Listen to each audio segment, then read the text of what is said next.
नमस्कार, आप देख रहे हैं ABC 24 में सिटी लाइट और मैं हूं आपके साथ सृष्टि पांडे। सिटी लाइट में सबसे पहले रुक करेंगे सतना का, जहां के महादेवा क्षेत्र में 3 जुलाई को हुई हवाई फायरिंग के आरोपी की गिरफ्तारी का एक लाइव वीडियो सामने आया है। वीडियो में सादी वर्दी पहने सिटी कोतवाली के सहायक उप निरीक्षक हेड कांस्टेबल और कांस्टेबल ने जान की परवाह किए बिना आरोपी से कट्टा छीनते हुए उसे दबोच लिया।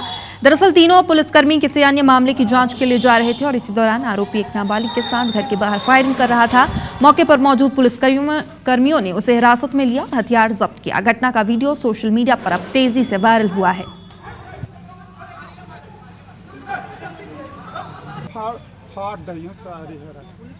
इधर भोपाल रेलवे स्टेशन के प्लेटफॉर्म पर ही गाड़ी लेकर घुसे 2 युवक को आरपीएफ ने गिरफ्तार किया है।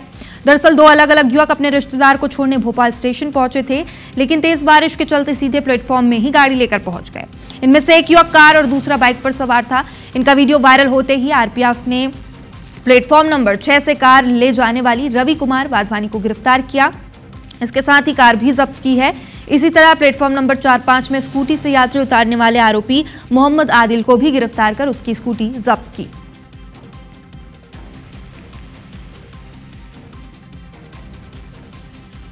इधर सतना में कानून व्यवस्था को खुलेआम ठेंगा दिखाने वाला का एक वीडियो सामने आया, जहां 2 युवक एक बाइक पर सवार होकर हाथ में कट्टा लहराते नजर आए। ये वीडियो धनंजय सिंह नाम के एक इंस्टाग्राम आईडी में पोस्ट हुआ है। जिस बाइक पर युवक सवार है उसका रजिस्ट्रेशन नंबर सतना जिले का है। युवकों ने खुलेआम पुलिस और प्रशासन को चुनौती दी है। इलाके में दहशत का माहौल है।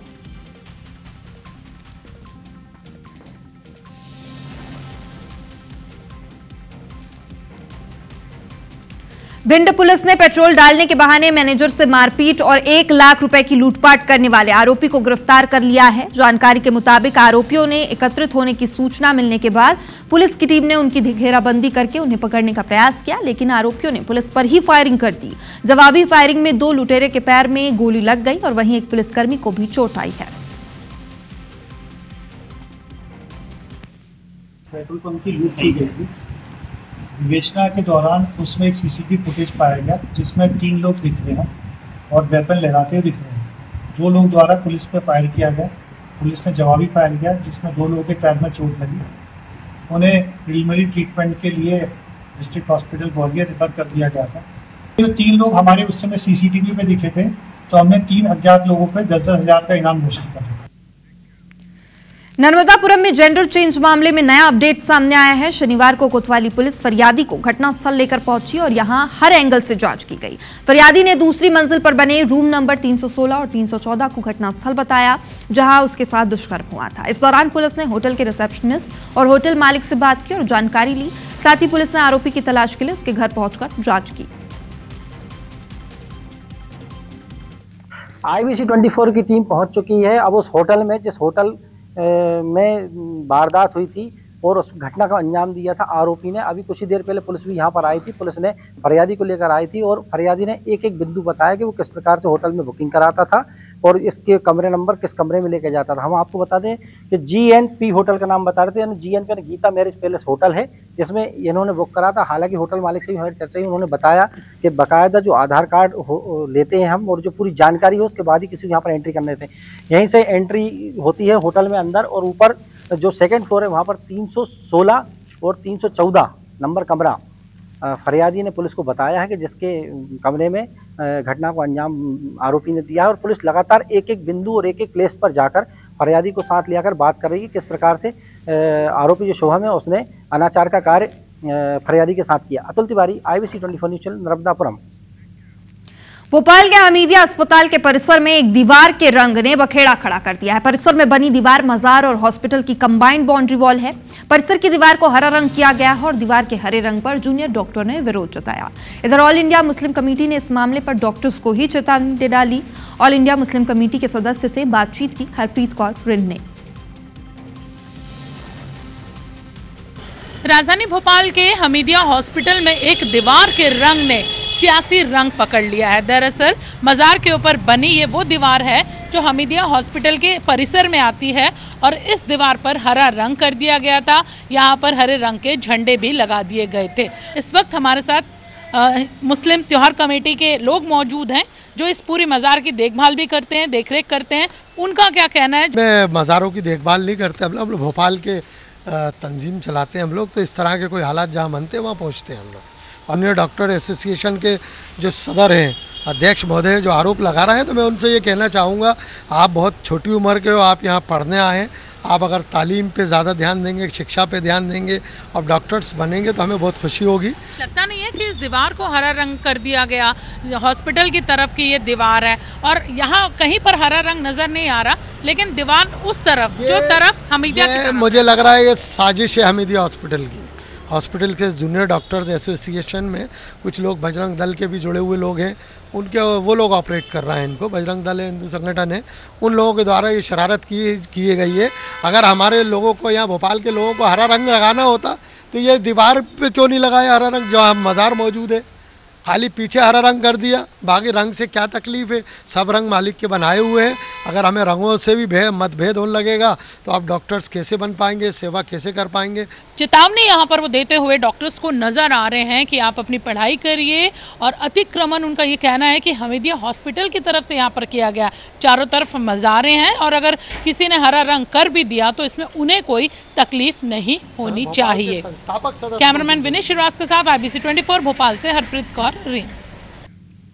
मुरैना से आपको बड़ी खबर बता दें, जहां पर ट्रैक्टर ने सड़क पार कर रहे युवक को कुचल दिया। युवक की मौके पर ही मौत हो गई है। स्थानीय लोगों ने ड्राइवर को पकड़ा और ड्राइवर को पुलिस हिरासत में भेज दिया। ट्रैक्टर जब्त किया गया है। चिन्नौनी थाना क्षेत्र की ये घटना बताई जा रही है। तो मुरैना से इस वक्त की बड़ी खबर आप तक पहुंचा रहे। ट्रैक्टर ने सड़क पार कर रहे युवक को कुचल दिया। युवक की मौके पर ही मौत हो गई है। वहीं स्थानीय लोगों ने ड्राइवर को पकड़ लिया।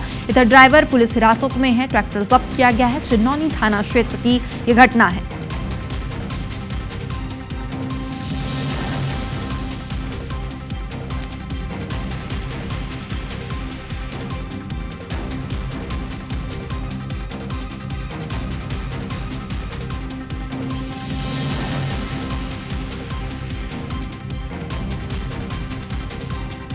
रायगढ़ जिले के धर्मजयगढ़ ब्लॉक में कर्नाटक पावर की कोल माइंस प्रस्तावित है। कोल माइंस के दायरे में इलाके की बाइसी कॉलोनी और मिंढरमार गांव आ रहे हैं, जहां की 100 एकड़ से ज्यादा जमीन का अधिग्रहण किया जाना है। इस बात की भनक लगते ही इलाके के जमीन माफिया सक्रिय हो गए हैं। कुछ लोगों ने खाली जमीन पर छोटे छोटे कंस्ट्रक्शन, तो कुछ ने टीम शेड लगाना शुरू कर दिया है। ये सारी कवायद अधिक मुआवजा लेने के लिए की जा रही है। आपको बता दें, जिले के तमनार ब्लॉक में महाजैंको और CSP-DCL को आवंटित कोल ब्लॉक में मुआवजा वितरण में जमकर धांधली हुई। फर्जी टीन शेड और अवैध कंस्ट्रक्शन की वजह से ग्रामीणों को 3 से 4 गुना अधिक मुआवजा मिला है। मामले में शासन स्तर पर जांच चल रही है और तत्कालीन SDM को निलंबित भी किया गया। धर्मजयगढ़ में इसी की तर्ज पर अवैध निर्माण की तैयारी है। हालांकि SDM ने राजस्व टीम को निर्माण पर तुरंत रोक लगाने के निर्देश दिए।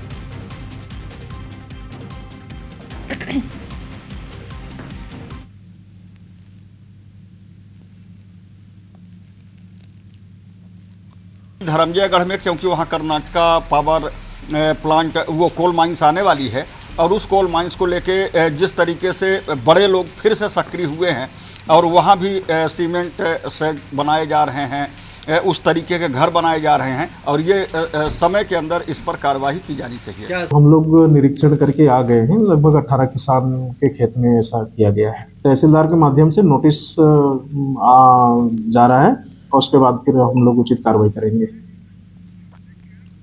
सरगुजा के किसान एक तरफ खाद को लेकर परेशान है, तो वहीं सरगुजा के समितियों में मिलावटी खाद की आशंका पर खाद जब्त करने की कार्रवाई की जा रही है। और इसी बीच गोदाम से जब्त की गई 10,000 खाद की बोरियां भी गायब हो गई है। इसे लेकर सियासत भी गर्म हो गई है। ये रिपोर्ट देखिए।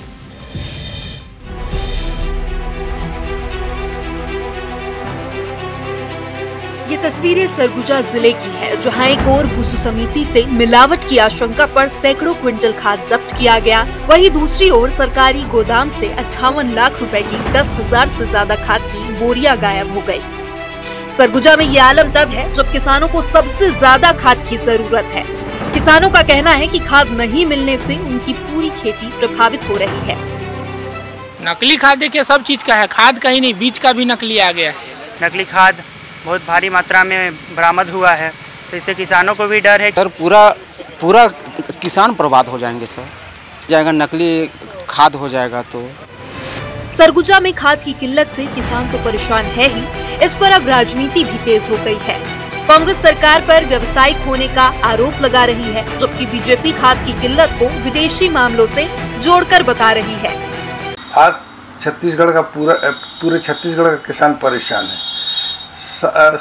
सहकारी जो दुकानें हैं उन पर जो खाद है उसमें मिलावटी की आशंका है। कांग्रेस का काम तो देखिए है आरोप लगाना, आरोप लगा रही है। बाकी खाद की किल्लत देश भर में थोड़ी है, क्योंकि यूक्रेन में जो युद्ध जो चल रहा है उसका कारण वो है। बहुत सारी खादें यूक्रेन से आया करती थी, युद्ध होने के कारण वहां से खाद आने पर ब्रेक लगा है। सरगुजा में सरकारी समिति से मिलावटी खाद जब्त किया जाना और गोदाम में लाखों का खाद गायब होना जिला प्रशासन की कार्यशैली पर सवाल खड़ा कर रहा है। प्रशासनिक महकमा भी इस मामले से अचरज है और अब जांच के बाद कार्रवाई की बात कही जा रही है। जिला प्रशासन की टीम और कृषि विभाग दोनों मिलके भूसु समिति गए, वहाँ पर मेरे यूरिया को देखे, उसके बाद उसको बिक्री प्रतिबंधित कर दिया गया है। टीम गठन हुआ, टीम द्वारा सत्यापन किया गया। सत्यापन में जब किया गया तो उसमें NPK, DAP और यूरिया ये तीनों ही खाद के बोरे में कमी पाई गई। छत्तीसगढ़ की राजनीति धान और किसान के इर्द गिर्द घूमती रहती है। ऐसे में खाद न मिलने से जहां धान की खेती प्रभावित होने का खतरा मंडराने लगा है, किसानों को फसल बर्बाद होने का डर सता रहा है। ऐसे में समस्या का क्या समाधान निकलेगा और कब निकलेगा, ये बड़ा सवाल है। अभिषेक सोनी, IBC 24, सरगुजा। इधर वाड्रफनगर में IBC 24 की खबर का एक बड़ा असर हुआ है। प्रधानमंत्री आवास योजना में हुए भ्रष्टाचार की खबर को IBC 24 ने प्रमुखता से उठाया था। इस पूरे मामले में जिम्मेदार अफसरों पर कार्रवाई शुरू हो गई है। सरना गांव में मृत व्यक्तियों के नाम पर प्रधानमंत्री आवास योजना की राशि का गबन किया गया था। मामला सामने आने के बाद वाड्रफनगर के जनपद CEO और ब्लॉक कोऑर्डिनेटर को कारण बताओ नोटिस जारी किया गया है। 9 फर्जी हितग्राहियों से पैसे की वसूली का आदेश जारी हुआ है। कलेक्टर ने मामले की गंभीरता को देखते हुए एक विशेष जांच टीम गठित की है। जांच में बड़े पैमाने पर फर्जीवाड़ा सामने आया है।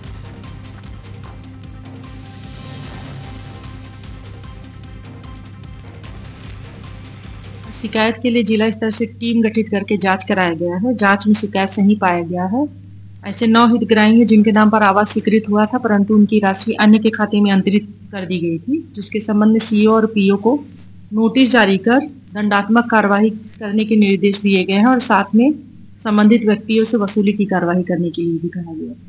ग्वालियर जिले को सीएम डॉक्टर मोहन यादव ने 281 करोड़ 71 लाख रुपए की सौगात दी है। सीएम ने अपने संबोधन में कहा कि ग्वालियर और उज्जैन का बहुत पुराना रिश्ता है। ग्वालियर की धरती वीरों की धरती है। मध्य प्रदेश में पहले नंबर पर ग्वालियर का अस्पताल आया। वहीं केंद्रीय मंत्री ज्योतिरादित्य सिंधिया ने कहा, सीएम मोहन यादव पूरे प्रदेश में घूम घूम कर विकास कर रहे हैं। सीएम प्रदेश के 9 करोड़ लोगों की सेवा कर रहे हैं। ऊर्जा मंत्री प्रद्युम्न सिंह तोमर ने कहा, ग्वालियर बदल रहा है और निरंतर विकास के पथ पर चल रहा है।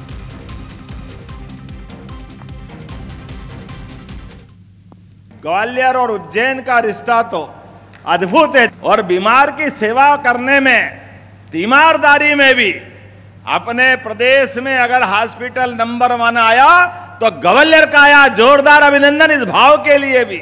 मोहन यादव जी ने मुख्यमंत्री का पद ग्रहण किया है।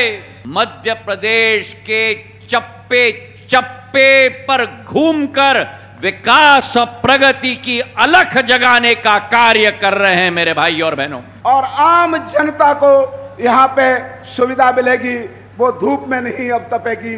ये आपके आशीर्वाद के कारण संपन्न हो पा रहा है। मुख्यमंत्री डॉक्टर मोहन यादव ने ग्वालियर में भगवान जगन्नाथ की रथ यात्रा में शामिल हुए। मुख्यमंत्री डॉक्टर यादव देर रात ग्वालियर के सराफा बाजार पहुंचे, भगवान जगन्नाथ की आरती उतारी, साथ ही स्वर्ण झाड़ू से भगवान जगन्नाथ रथ यात्रा के मार्ग की सफाई की। इसके बाद विधानसभा अध्यक्ष नरेंद्र सिंह तोमर के साथ भगवान जगन्नाथ के रथ को खींचकर आगे बढ़ाया। इस मौके पर सीएम डॉक्टर मोहन यादव ने कहा कि भगवान जगन्नाथ की रथ यात्रा ने पूरे ग्वालियर को जोड़ने का काम किया है। इस्कॉन के तत्वाधान में ग्वालियर में रथ यात्रा निकाली गई, जिसमें मुख्यमंत्री डॉक्टर मोहन यादव के साथ केंद्रीय मंत्री ज्योतिरादित्य सिंधिया, विधानसभा अध्यक्ष नरेंद्र सिंह तोमर और सांसद भारत सिंह कुशवाहा के साथ हजारों लोग शामिल हुए। यात्रा में इस्कॉन से जुड़े 100 से ज्यादा विदेशी कीर्तनकार शामिल हुए। यात्रा का जायजा लिया हमारे संवाददाता नासिर गौरी ने। भगवान जगन्नाथ की यात्रा ग्वालियर में निकाली जा रही है। हजारों भक्त इसमें शामिल हैं, साथ में देशी विदेशी भी शामिल हैं। और आप देख सकते हैं कि जहां जहां तक आपको नजर जाएगी हजारों लोग आपको यहां पर नजर आएंगे। और आप देख सकते हैं कि ये जो यात्रा है ये शुरू हो गई है और लगभग 20 में पहुंच चुकी है। अभी कुछ देर पहले मध्य प्रदेश के मुख्यमंत्री डॉक्टर मोहन यादव, केंद्रीय मंत्री ज्योतिरादित्य सिंधिया शामिल हुए। क्या कहेंगे इस बार की रथ यात्रा क्या कह रही है?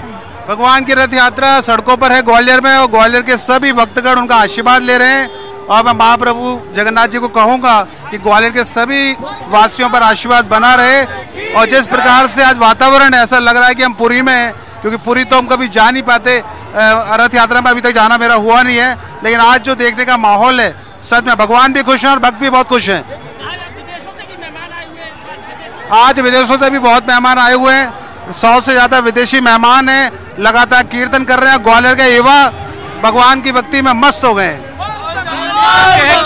काफी सारे भक्त हैं, उनसे भक्तों से ही बात कर लेते हैं। कैसा लग रहा है आप लोगों को? बहुत सौभाग्य की बात है, हमें इनके दर्शन मिले, बहुत सौभाग्य की बात है। अच्छा, हजारों की संख्या में लोग निकल रहे हैं, जगह पूरी की तरह ग्वालियर हो गया है। बहुत अच्छा लग रहा है। ग्वालियर में ऐसे जश्न होने चाहिए। आनंद ही आनंद आ रहा है पूरे शहर में। हमको तो ऐसा लग रहा है कि भगवान स्वयं हमारे ग्वालियर में आप प्रकट हुए हैं। आपको जहां तक आपकी नजर जाएगी, हजारों भक्त हैं वो आपको यहाँ पर नजर आएंगे। कुल मिलाकर देखा जाए तो ग्वालियर में भक्तमय माहौल हो गया है। भगवान जगन्नाथ की यात्रा है वो निकली हुई है शहर के मुख्य मार्गों से होती हुई, ये अब लक्ष्मीगंज पहुंचेगी, वहां पर इसका समापन होगा। और आपको बता दें कि इस यात्रा में शामिल होने के लिए मध्य प्रदेश के मुख्यमंत्री डॉक्टर मोहन यादव, केंद्रीय मंत्री ज्योतिरादित्य सिंधिया, विधानसभा अध्यक्ष नरेंद्र सिंह तोमर समेत कई बड़े नेता शामिल हुए हैं। कैमरामैन राजकुमार कुशवाहा के साथ नासिर गौरी, IBC 24 ग्वालियर। मध्य प्रदेश में ओबीसी आरक्षण पर एक बार फिर से सियासत गर्म है। ओबीसी आरक्षण को लेकर कांग्रेस ने बीजेपी पर निशाना साधा और इसका जवाब प्रदेश के मुख्यमंत्री डॉक्टर मोहन यादव ने दिया। सीएम डॉक्टर मोहन यादव ने कहा, सरकार ओबीसी को 27% आरक्षण देने के लिए प्रतिबद्ध है।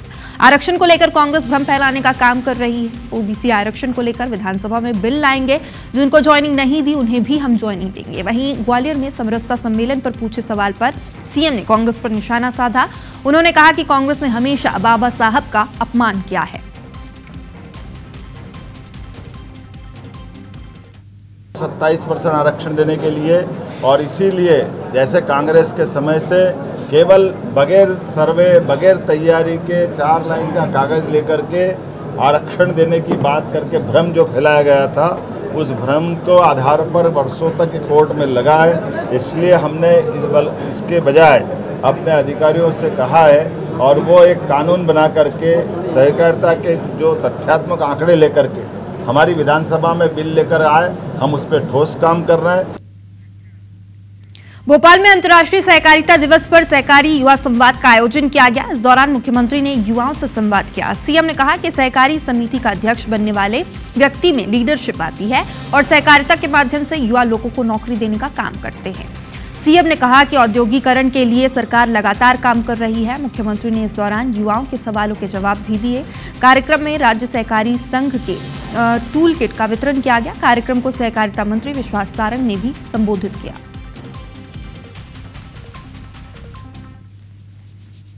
पढ़ने की तो वो 4 किताबें पर्याप्त, लेकिन उसके बाद वो कोर्स के बाद सच्चे अर्थों में पढ़ाई तो हमारी इस जीवन के साथ शुरू होती, जब कॉलेज की शिक्षा पूरी होती है और अपनी सांसारिक जीवन की शिक्षा चालू होती। और हमारे लिए सौभाग्य की बात है, आज मध्य प्रदेश के अंदर जिस प्रकार से हमारी सरकार सभी क्षेत्रों में काम कर रही है, सभी प्रकार के साधन संपन्न होकर मध्य प्रदेश को भी संपन्न बनाए, इस संकल्प के साथ हमारी सरकार काम कर रही है।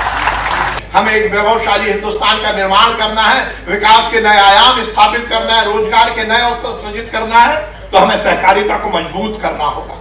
और इसीलिए पहली बार उन्होंने सहकारिता विभाग का निर्माण किया। अमित शाह जी को उस विभाग का मंत्री बनाया और उसके बाद लगातार सहकारिता एक नए आंदोलन के रूप में यहां पर चली आई। मुख्यमंत्री डॉक्टर मोहन यादव और बीजेपी के नवनिर्वाचित प्रदेश अध्यक्ष हेमंत खंडेलवाल ने शनिवार को बीजेपी के सीनियर नेता पूर्व मंत्री डॉक्टर गौरीशंकर सेजवार के निवास पहुंचकर उनसे सौजन्य मुलाकात की। प्रदेश अध्यक्ष बनने के बाद पहली बार हेमंत खंडेलवाल डॉक्टर गौरीशंकर सेजवार से मिलने पहुंचे।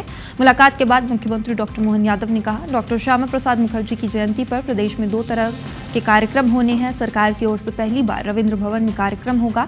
वहीं डॉक्टर गौरीशंकर सेजवार ने कहा, हेमंत खंडेलवाल पुराने कार्यकर्ताओं को तवज्जो दे रहे हैं, ये अच्छी बात है। पूर्व नेता प्रतिपक्ष डॉक्टर गौरीशंकर सेजवार जी के यहाँ मिलने आए हैं। मैं हूँ, मेरे साथ माननीय प्रदेश अध्यक्ष हेमंत खंडेलवाल जी हैं। ऐसे ही कुशल क्षेम पूछने के लिए आए हैं आगामी सत्र आने वाला विधानसभा का। ऐसे में हमारे सभी विधायकों को आपका लंबा सुदीर्घ संसदीय जीवन है, इसलिए आपके अनुभव का लाभ भी मिले और ऐसे सहजता के साथ मिलने के लिए आए थे। छत्तीसगढ़ के मुख्यमंत्री विष्णुदेव साय शनिवार को निमोरा स्थित ठाकुर प्यारेलाल पंचायत एवं ग्रामीण विकास संस्थान पहुंचे, जहां वे नवनियुक्त जिला पंचायत अध्यक्ष एवं उपाध्यक्षों के प्रशिक्षण कार्यक्रम में शामिल हुए। उनके साथ छत्तीसगढ़ के उप मुख्यमंत्री और पंचायत एवं ग्रामीण विकास मंत्री विजय शर्मा मौजूद रहे। मुख्यमंत्री ने कहा, ग्राम स्तर पर सुशासन की स्थापना के लिए पंचायत प्रतिनिधियों की भूमिका अत्यंत महत्वपूर्ण है। मुख्यमंत्री ने प्रशिक्षण ले रहे प्रतिनिधियों से कहा, शासन की योजनाएं तभी सफल होंगी जब उनका लाभ अंतिम व्यक्ति तक पहुंचेगा। शुभारंभ हुआ है, ये 3 दिन तक चलेगा और उद्घाटन सत्र में हमको भी शामिल होने का सौभाग्य मिला है। पंचायती राज व्यवस्था ये ग्रामीण विकास की रीढ़ की हड्डी है और एक बड़ी जिम्मेदारी हमारे जिला पंचायत के अध्यक्षों और उपाध्यक्षों पर है, तो अपने कर्तव्यों का निर्वहन ठीक से निभा पाएं, इसलिए इस कार्यशाला का आयोजन है। इधर जब से जीतू पटवारी पर एफआईआर दर्ज हुई है, तब से मध्य प्रदेश में सियासत तेज है। कांग्रेस ने एफआईआर के खिलाफ 8 जुलाई को आंदोलन का प्लान बनाया। अशोकनगर के मुंगावली में कांग्रेस बड़ा आंदोलन करेगी। इधर कांग्रेस को प्रदर्शन को लेकर बीजेपी हमलावर है। बीजेपी विधायक प्रीतम लोधी ने बड़ा बयान दिया है। लोधी ने कहा, जीतू पटवारी फर्जी पटवारी है। उन्होंने आरोप लगाया, पटवारी ने कोर्ट में लोधी समाज के लड़के से गलत बयान दिलवाया। वहीं कांग्रेस के आंदोलन को लेकर कहा, इस प्रदर्शन में लोधी समाज का कोई भी व्यक्ति हिस्सा नहीं लेगा।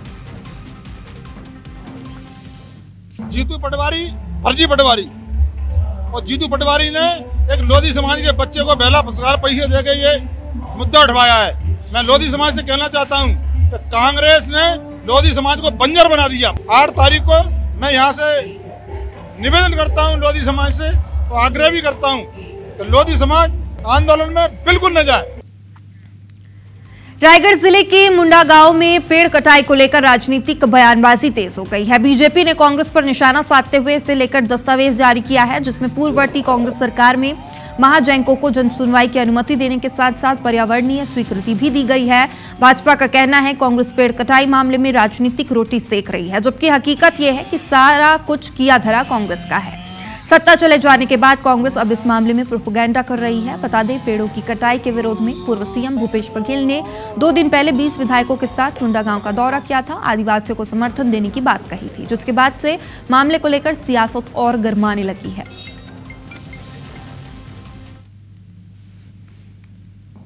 अटानी वाले केस में कांग्रेस का धुगलापन घोषित हो रहा है।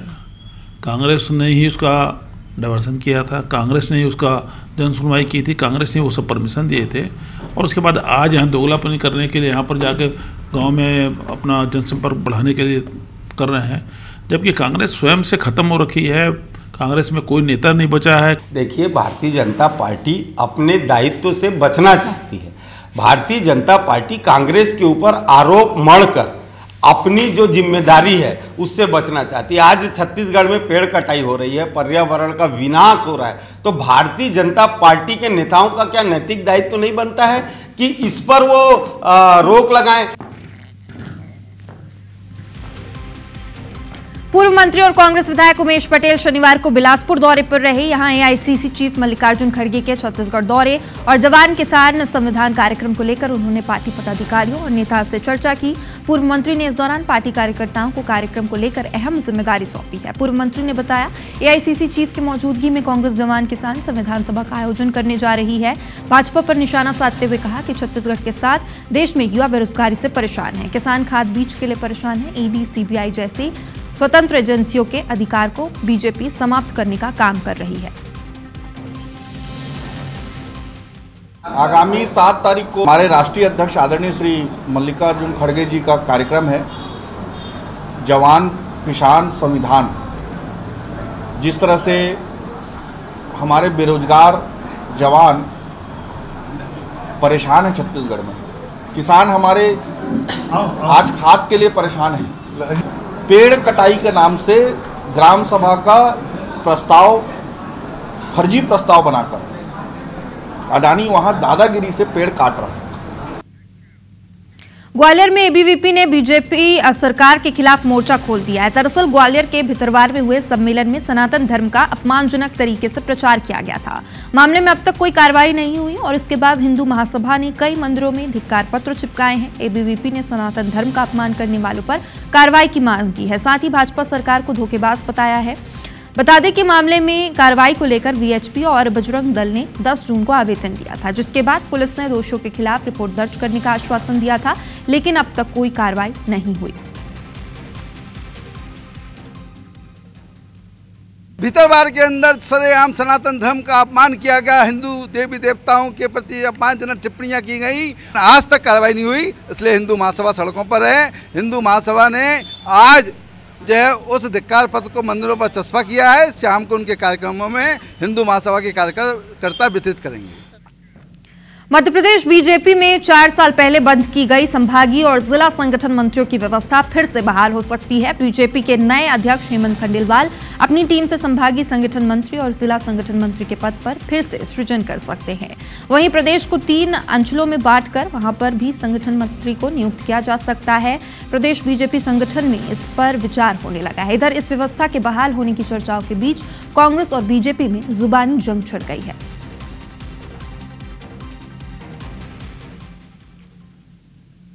भाजपा में बाहर से आए हुए दूसरे दलों के नेताओं का प्रभुत्व बढ़ता जा रहा है और उन्हें भाजपा में पद, पैसा और प्रतिष्ठा मिल रही है, मान सम्मान सब मिल रहा है, जबकि भाजपा मूल का जो कार्यकर्ता है दीन दयालु देव दुर्लभ दरी बिछाओ योजना का हितग्राही बनकर रह गया है। देखिए, ये भारतीय जनता पार्टी की सरकार है, ये परिवार के रूप में काम करती है। यहाँ पे जो भी निर्णय लिए जाते हैं वो रीति नीति के तहत विचार विमर्श करके सामूहिकता से लिए जाते हैं और एक ही विजन होता है।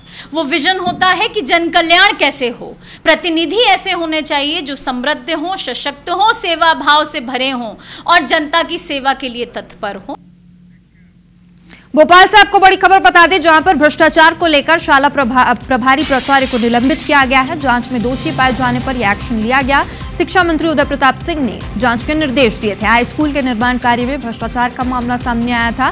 शहडोल के सकंदी हाई स्कूल में निर्माण कार्य का यह मामला है, जहां पर यह एक्शन लिया गया है। प्रभारी प्राचार्य को निलंबित किया गया है। तो भोपाल से आपको इस वक्त की बड़ी खबर बता रहे हैं, भ्रष्टाचार को लेकर शाला प्रभारी प्राचार्य निलंबित किए गए। जांच में दोषी पाए जाने पर यह कार्रवाई हुई। शिक्षा मंत्री उदय प्रताप सिंह ने जांच के निर्देश दिए थे। हाई स्कूल के निर्माण कार्य में भ्रष्टाचार का मामला सामने आया था, जिसके बाद मंत्री ने निर्देश दिया था और शहडोल के सकंदी हाई स्कूल में निर्माण कार्य का ये मामला है।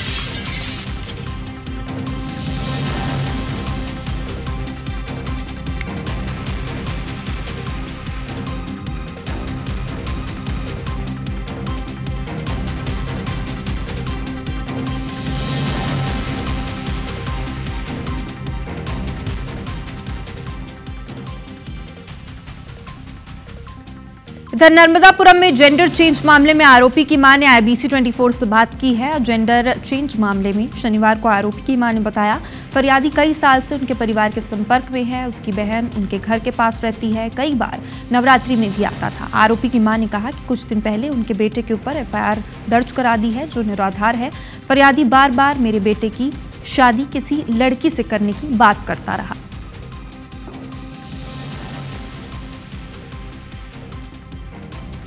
जेंडर चेंज मामले में एक बड़ा खुलासा आज जो आरोपी शुभम यादव उसकी मां हमारे साथ मौजूद है। आपको क्या जानकारी थी, थोड़ा बताइए। नहीं, जो उसकी बहन का घर मेरे पास में है, उसकी बहन का घर मेरे पास में है और ये फरियादी मेरे घर आता था रोज और आन के बस शुभम से कहता, शुभम अपन वो एक लड़की से शादी करेंगे, तेरी एक लड़की भोपाल में रहती उससे शादी करेंगे। तो इसने बोला, शुभम उसका भाई का एक्सीडेंट हुआ है लड़की के, तू चल, बोले तू पैसे दे उसको, वो लड़की बहुत रो रही है, पैसे दे। फिर उसको 3 लाख रुपए दे दिए अपनी बेटी के खाते से। फिर इसने थोड़े दिन बाद रोका 2-4 दिन ही थे, रोका। फिर इसने क्या करा, मेरे फिर आया जी, और इसने बाबा का ढोंग बनाया। बाबा का ढोंग बना के मेरे बेटे को थोड़ा दबाव दिया, दबाव दे के और जो रहता था मेरे घर में, दबाव दिया और रहा जी। हाँ, और मुझे भी बहुत दबाव दिया इसने, मुझे भी। इसने शिकायत दर्ज करी है, इसका कहना है कि सोहम ने जेंडर चेंज करवा लिया भोपाल। ये आरोप को क्या समझती हैं आप? नहीं, इसने उसके भाई के पुलिस वाले के लिए लिया है, और वो पुलिस वाला है, हमको पता लगा बाद में कि वो अब्दुल्लागंज थाने में है। हाँ हाँ। अभी आप क्या चाहती हैं, शासन से क्या मांग है आपकी? मेरी मांग है मेरे बेटे को बरी करो। मेरा बेटा ये झूठा है, मेरा बेटा झूठा नहीं है। और ना कहीं शिकायत भी करी थी आप? हाँ, मैंने ये जहाँ होशंगाबाद में भी शिकायत करी हूँ, थाने में भी करी हूँ। लगातार 1 महीने पहले सोहम के परिवार वालों ने तमाम वरिष्ठ पुलिस अधिकारियों को आवेदन दिया था कि इस प्रकार से उनके साथ मामला हुआ है, जिसकी जांच की जाए, परंतु उनका कहना है कि किसी भी पुलिस अधिकारी के द्वारा कोई कार्रवाई नहीं की गई और अब मेरे बेटे पर FIR हो गई है और जो आरोप फरियादी के द्वारा लगाए गए हैं वो निराधार है। हरदा जिले में 3 तलाक का मामला सामने आया है। महिला ने पति पर प्रताड़ित करने के बाद 3 बार तलाक बोलकर घर से निकालने का आरोप लगाया है। घटना के बाद महिला अपने मायके हरदा आ गई है और महिला थाने पहुंचकर शिकायत दर्ज कराई।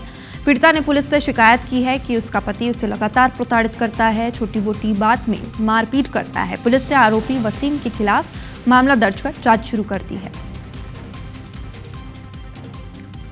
कल परसों एक महिला आई थी जो मुस्लिम समुदाय की थी, जिसने आकर बताया कि मेरे पति ने मुझे 3 बार तलाक बोलकर तलाक दे दिया है, जो उसकी रिपोर्ट पर महिला थाने पे अपराध कायम किया गया है और जो अभी विचाराधीन है, उस पर जांच चल रही है। खबर रायपुर से। जवाहरलाल नेहरू मेडिकल कॉलेज में MD कर रही छात्रा ने मौधापारा थाने में कम्युनिटी डिपार्टमेंट के प्रोफेसर डॉक्टर आशीष सिन्हा पर छेड़छाड़ और प्रताड़ना का आरोप लगाते हुए FIR दर्ज कराई है। पीड़िता की शिकायत पर पुलिस आरोपी प्रोफेसर की तलाश में जुट गई है। पुलिस के मुताबिक प्रोफेसर विदेश जाने वाले हैं, उनकी टिकट भी हो चुकी है। छात्रा ने आरोप लगाया प्रोफेसर उन्हें अपने कैबिन में बुलाकर खुश करने पर ही थीसिस क्लियर करने की धमकी देते हैं। पीड़िता ने कॉलेज आते जाते समय अश्लील कमेंट करते हुए हाथ पकड़ने का भी आरोप लगाया। पीड़ित छात्रा ने जब इसका विरोध किया तो प्रोफेसर ने इंटरनल एग्जाम में फेल करने की धमकी दी। कॉलेज के जिम्मेदार किसी भी तरह से लिखित शिकायत मिलने में इनकार करते हुए पूरे मामले की मौखिक जानकारी होने की बात कह रहे हैं।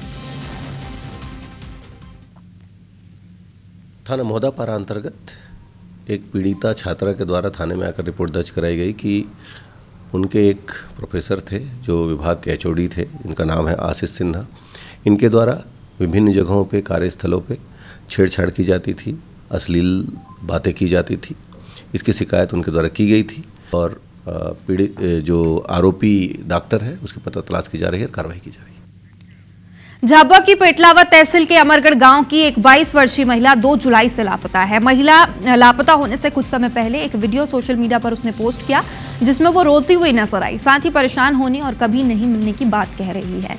महिला का वीडियो सोशल मीडिया पर अब वायरल हुआ है। करीब 2 मिनट 47 सेकंड के इस वीडियो में महिला ने ससुराल पक्ष द्वारा दी जा रही मानसिक प्रताड़ना का जिक्र किया है। मामले में ससुराल और मायके पक्ष में गुमशुदगी की रिपोर्ट दर्ज करवाई है, लेकिन वीडियो सामने आने के बाद परिजनों ने पेटलावत थाने में अलग से एक मामला दर्ज करवाया। ससुराल वालों पर मानसिक रूप से प्रताड़ित करने का आरोप लगाया। परिजनों का कहना है शादी के बाद से ही कनक को परेशान किया जा रहा था। इधर पुलिस महिला की मोबाइल लोकेशन ट्रैक करने के लिए और जल्द ढूंढ निकालने की बात कह रही है।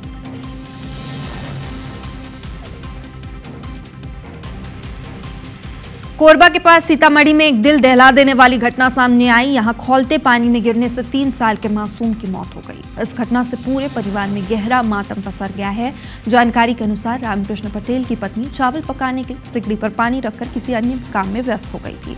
पानी बुरी तरीके से खौल रहा था, तभी उनकी बेटी दिव्या खेलते खेलते वहां पहुंच गई। अचानक हड़बड़ाकर दिव्या उसी खौलते पानी में गिर गई, जिससे उसका पूरा ऊपरी शरीर बुरी तरीके से झुलस गया। गंभीर रूप से झुलसी बच्ची को उसके पिता रामकृष्ण ने तुरंत एक निजी अस्पताल में भर्ती कराया। बच्ची की नाजुक हालत को देखते हुए उसे बाद में मेडिकल कॉलेज अस्पताल रेफर किया गया, जहां इलाज के दौरान दिव्या ने दम तोड़ दिया। इस घटना से सीतामढ़ी और आसपास के इलाके में शोक की लहर है।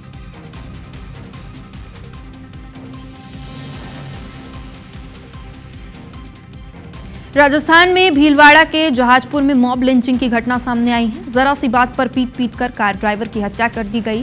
भीलवाड़ा के जहाजपुर में 4 युवक कार से जा रहे थे। उनकी कार एक चांद मोहम्मद नाम के शख्स के सब्जी के ठेले से टकरा गई। ठेला अल्पसंख्यक धार्मिक स्थल के नजदीक था। भीड़ ने कार को घेर लिया। कार चालक सीताराम ने हाथ जोड़कर नुकसान की भरपाई करने की बात कही, लेकिन भीड़ ने एक ना सुनी, उससे कार से खींचकर जमकर पीटा। इस घटना के बाद हिंदू संगठनों में आक्रोश है, तनाव बना हुआ है। पुलिस ने 36 लोगों के खिलाफ केस दर्ज किया है। घटना के मुख्य आरोपी शरीफ को पुलिस ने गिरफ्तार किया और इलाके में 10 थाना क्षेत्रों में पुलिस को तैनात किया गया है।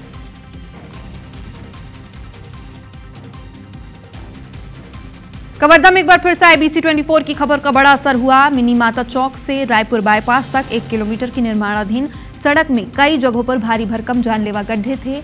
इनके खिलाफ स्थानीय लोगों के साथ कांग्रेस कार्यकर्ताओं ने प्रदर्शन किया था। IBC 24 ने भी इस खबर को प्रमुखता से दिखाया था। इसके बाद PWD विभाग के निर्देश पर गड्ढों को भरा गया है। सड़क के किनारे नालियों में भी ढक्कन लगाया गया है।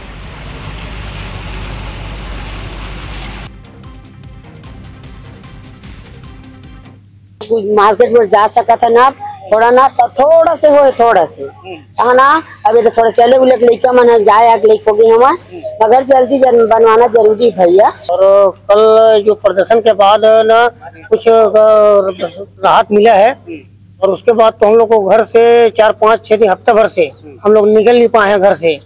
मेन बात हम तो जैसे भी हम निकल जाते हैं, तो कम से कम अब थोड़ा आने जाने में थोड़ा सुविधा हो रहा है। तो प्रशासन ने कुछ कार्य किया, यहाँ तक वो जाम जो गाड़ी थी वो निकलना शुरू हुआ।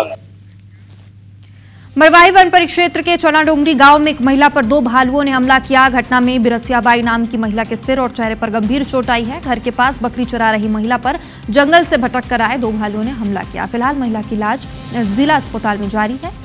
इधर केशकाल के सदावन के जंगल में फुटू निकालने गए युवक पर भालू ने हमला किया है। घटना में युवक गंभीर रूप से घायल है। स्थानीय लोगों ने लहूलुहान स्थिति में उसे केशकाल अस्पताल पहुंचाया, जहां उसका प्राथमिक उपचार किया गया। हालत को देखते हुए उसे हायर सेंटर रेफर किया गया। फिलहाल उपचार हेतु वन विभाग ने उनके परिजनों को 5,000 रुपए की आर्थिक सहायता दी है।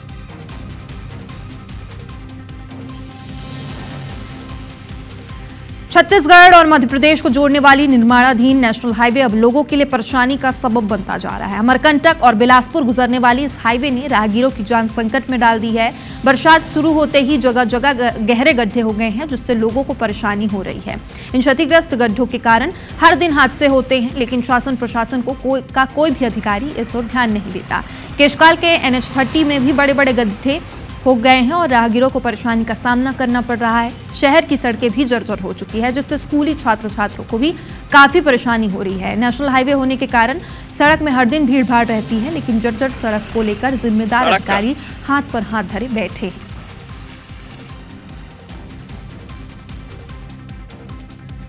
इधर इंदौर का 3 इमली ब्रिज एक गंभीर खतरे की ओर बढ़ रहा है। करीब 40 करोड़ की लागत से बना ये पुल अब तकनीकी खामियों और लापरवाही का शिकार हो चुका है। पिछले 1 साल से पुल का एक हिस्सा करीब 4 इंच तक धंस चुका है। रिटेनिंग वॉल रेलिंग के बीच बड़ा गैप नजर आता है। पुल की सुरक्षा दीवार नीचे खिसक गई है। उसके ऊपर की रेलिंग अब हवा में झूल रही है। मरम्मत को लेकर नगर निगम और PWD विभाग अभी तक एक दूसरे का मुंह ताक रहे हैं, जबकि एक्सपर्ट रिटेलिंग वाले ने निर्माण पर सवाल उठाए हैं। इंदौर के 3 इमली ब्रिज पर भी अब खामियां जो है वो नज़र आने लगी है। जैसे जैसे बारिश बढ़ती जा रही है, वैसे ही ब्रिज की नीचे की मिट्टी तो धंस रही है, लेकिन ये लापरवाही जो है ब्रिज के ऊपर भी दिखाई दे रही है। ब्रिज के ऊपर नीचे की मिट्टी धंसने के कारण ब्रिज का एक हिस्सा जो है वो लगातार दरकता जा रहा है, और इस मामले पर लापरवाही इतनी बड़ी है कि अभी भी पुल पर गाड़ियों का आवागमन तो चालू ही है, लेकिन ब्रिज का सुधार कार्य जो है वो नहीं किया गया है। जिस ब्रिज का जब एक हिस्सा सेटल हुआ था तो नगर निगम ने चिट्ठी लिखकर इसका परीक्षण भी कराया था, और उस परीक्षण में इस ब्रिज में क्रैक जो पाए गए थे वे अत्यधिक खतरनाक बताए गए थे। कमेटी ने यह भी बताया था कि इस पुल का उपयोग खतरनाक तो नहीं है, लेकिन इसका उपयोग उचित भी नहीं है, क्योंकि ये लगातार जो है खिसकता जा रहा है और इसके लिए इसकी रिपेयरिंग की जो है वो ज़रूरत है। हालांकि अभी तक इस पूरे मामले में किसी प्रकार की रिपेयरिंग जो है वो नहीं की गई है।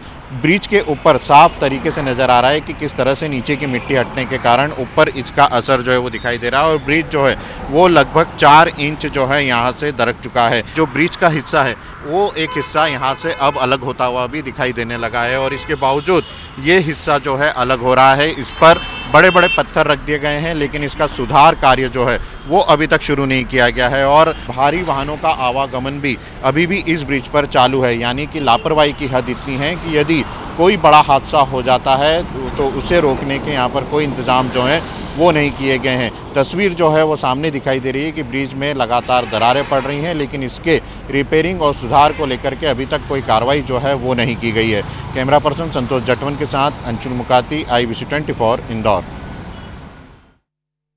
जो रिटेनिंग वॉल बनाई गई है वो साइड रोड से काफ़ी ऊपर बनाई गई है और नीचे मिट्टी भरी हुई है, और ये जो मिट्टी भरी गई है वो मिट्टी को रोक के लिए जो तरीके होते हैं, या तो रिटेनिंग वॉल बहुत नीचे तक बनाई जाए, या दूसरा ये होता है कि उसके मिट्टी का जो स्लोप है वो मेंटेन किया जाता है, इससे बोलते हैं एंगल ऑफ रिपोज। उस एंगल ऑफ रिपोज से ज़्यादा पे मिट्टी डाली जाती है, जिससे कि मिट्टी बह के बाहर नहीं आए और प्राकृतिक रूप से वो मिट्टी बनी रहती है। शहर और गांव के बीच अब दूध को लेकर जंग छिड़ गई है। इंदौर शहर में शुद्ध और गुणवत्ता वाला दूध नहीं मिल रहा है। सबसे बड़ी चिंता यह है कि गांव से जो दूध शहर में पहुंच रहा है वो भी शुद्ध नहीं है, बल्कि उनमें मिलावट की जा रही है, जिसके कारण उनकी पौष्टिकता और गुणवत्ता दोनों प्रभावित हो रही है। इंदौर दुग्ध संघ ने इस मुद्दे को लेकर आपत्ति जताई। संघ का कहना है ग्रामीण इलाकों से आने वाले दूध की खाद्य विभाग सैंपलिंग भी नहीं कर सकता है, जिसके कारण शहरवासियों की सेहत से खिलवाड़ हो रहा है। दुग्ध संघ अध्यक्ष ने ग्रामीण क्षेत्रों से आने वाले दूध की नियमित जांच करने की मांग की है। मामले में कलेक्टर ने संबंधित विभागों को गांव से आने वाले दूध की नियमित सैंपलिंग लेने के निर्देश दिए। ग्रामीण क्षेत्रों से आने वाले दूध की जो गुणवत्ता है वो ही काफ़ी मात्रा में निम्न स्तर की होती है। कि उनने जब ये निर्देशित किया कि पूरे जिला कलेक्टरों को कि जितने एंट्री पॉइंट है शहर में उसके अंदर जो है बूथ बनाए जाएं और शहर में आने के पहले दूध की गुणवत्ता की जांच की जाना चाहिए। जो ग्रामीण क्षेत्रों से दूध आता है उसकी भी किसी तरीके से चेकिंग का प्रावधान होना चाहिए, तो हम लोग उस पर काम करेंगे। लगभग 94 लाख के आसपास जुर्माना करके उसको वसूल भी किया गया है, तो निश्चित रूप से ये दिखाता है कि इंदौर में खाद्य सुरक्षा को लेके जो कार्रवाइयाँ हैं बहुत अच्छी तरीके से चल रही हैं और आगे भी इनको जारी रखा जाएगा। हसदेव क्षेत्र के लेदरी में SCCL प्रबंधन ने प्रशासन के साथ मिलकर रिटायर्ड कर्मियों से मकान खाली कराने के लिए जबरन उनके सामानों को बाहर निकाल दिया। पुलिस बल की मौजूदगी में शुक्रवार को की गई कार्रवाई को पीड़िता समेत कांग्रेस और भाजपा नेताओं ने गलत ठहराया। कार्रवाई से नाराज लोग नगर बचाओ संघर्ष समिति के बैनर तले अनिश्चितकालीन भूख हड़ताल पर बैठ गए। इस हड़ताल में रिटायर्ड कर्मियों के परिजन शामिल हैं। SCCL प्रबंधन की कार्रवाई से नाराज मनेंद्रगढ़ के पूर्व विधायक और जिला कांग्रेस अध्यक्ष अशोक श्रीवास्तव कांग्रेस कार्यकर्ताओं के साथ मुख्य महाप्रबंधक के पास पहुंचे, लेकिन महाप्रबंधक के रवैये से कांग्रेसी नाराज हो गए। मेन गेट पर प्रबंधन के खिलाफ जमकर नारेबाजी की। तो ये GM जैसे जिम्मेदार पद पे बैठा हुआ व्यक्ति ये बात जो हमारा डेलीगेशन गया था उनसे बोल रहा है कि हमको चुनावों तक रोका गया था।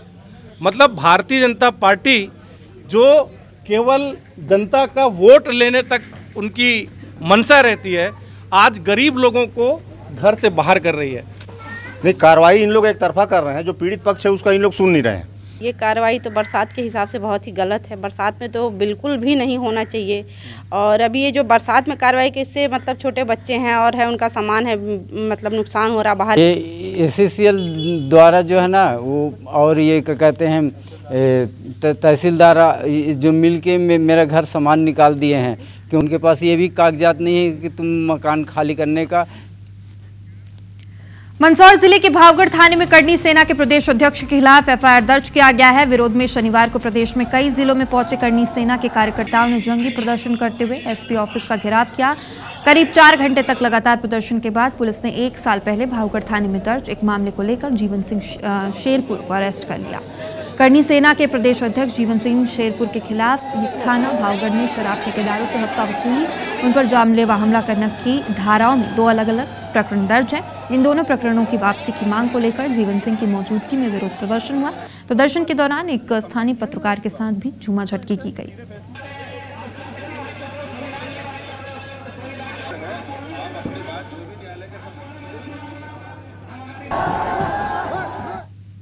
जीवन सिंह के विरुद्ध जो है मंदसौर, रतलाम और नीमच में अभी तक 12 प्रकरण पंजीबद्ध है। वर्तमान में ये जो प्रकरण था इसमें भावगढ़ में एक सप्ताह पहले एक एफआईआर हुई और एक 307 का प्रकरण था जिसमें इनके खिलाफ गिरफ्तारी वारंट जारी था। तो पुलिस इनको जो उसके तहत जो है आज इसमें अरेस्ट कर रही है।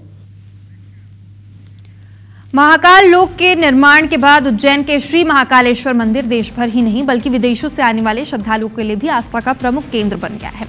इसलिए दर्शन करने वालों की संख्या लगातार बढ़ रही है। इसके साथ ही मंदिर में मिलने वाले दान ने भी बीते वर्षों के सारे रिकॉर्ड तोड़ दिए हैं। महाकाल मंदिर समिति की ओर से जारी आंकड़ों के अनुसार पिछले 6 वर्षों में मंदिर को मिली दान की राशि 4 गुना से अधिक बढ़ गई है। वर्ष 2019-20 में मंदिर को 15 करोड़ 4 लाख रुपए दान के लिए मिले थे और वहीं 2023-24 में यह आंकड़ा बढ़कर 59 करोड़ 91 लाख रुपए तक पहुंच गया। इस वर्ष यानी 2024-25 में अब तक मंदिर को 51 करोड़ 22 लाख रुपए दान में मिल चुका है। पहले जहां प्रतिदिन 40 से 50 हजार भक्त दर्शन के लिए मंदिर पहुंचते थे, अब संख्या बढ़कर 1.5 से 2 लाख प्रतिदिन हो गई है। इसलिए दान की राशि में भी भारी बढ़ोतरी है।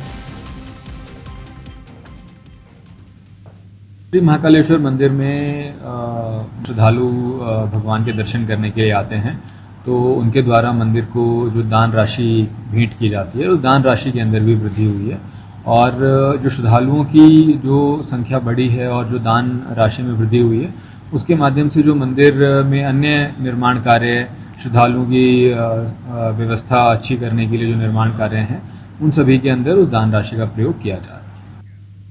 छत्तीसगढ़ के 75% हिस्सों में अच्छी बारिश हुई है। मौसम विभाग का अनुमान है कि इस बार सावन के महीने में भी काफी अच्छी बारिश देखने को मिलेगी। सावन का महीना 11 जुलाई से शुरू होकर 9 अगस्त तक रहेगा और मौसम विभाग ने उम्मीद जताई है इस एक महीने में छत्तीसगढ़ के अधिकांश हिस्सों में बादल जमकर बरसेंगे, जिससे किसानों को भी काफी फायदा होगा।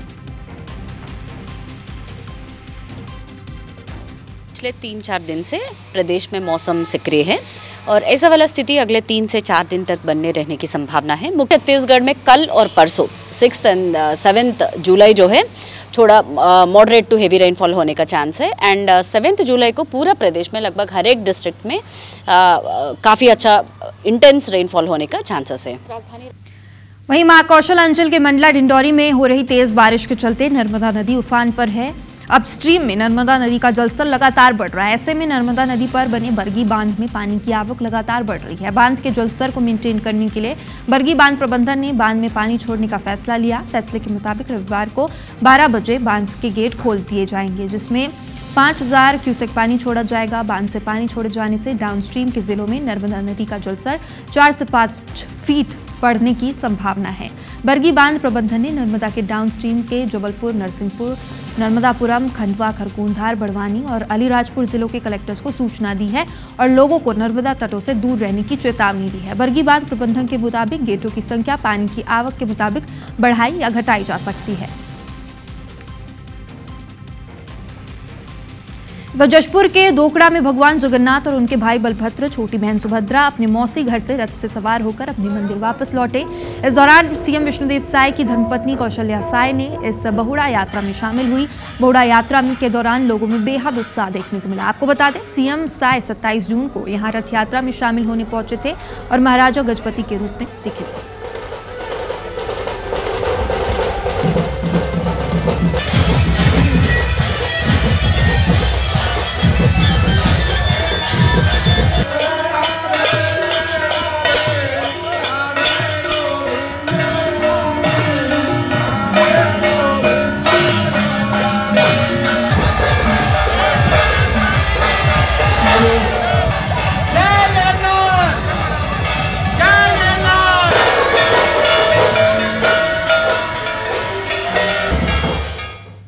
जगन्नाथ।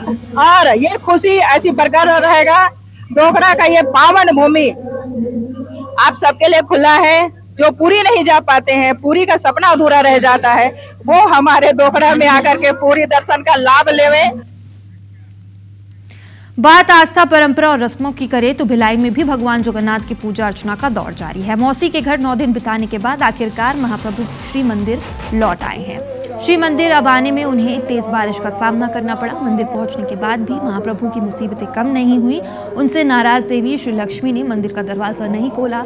सुंदर साड़ियां, स्वादिष्ट मिठाइयां भी देवी लक्ष्मी के गुस्से को कम नहीं कर पाई। मान मनौवल के बाद भी महाप्रभु के लिए श्री मंदिर के दरवाजे नहीं खुले। अब महाप्रभु को 3 दिनों तक रथ पर ही रहना होगा और वहीं उनकी रात भी गुजरेगी। इससे पहले गुंडिचा मंडप पे पहंडी और छेरा पहरा की रस्में अदा की गई। बाहुड़ा यात्रा की सभी रस्में निभाई गई।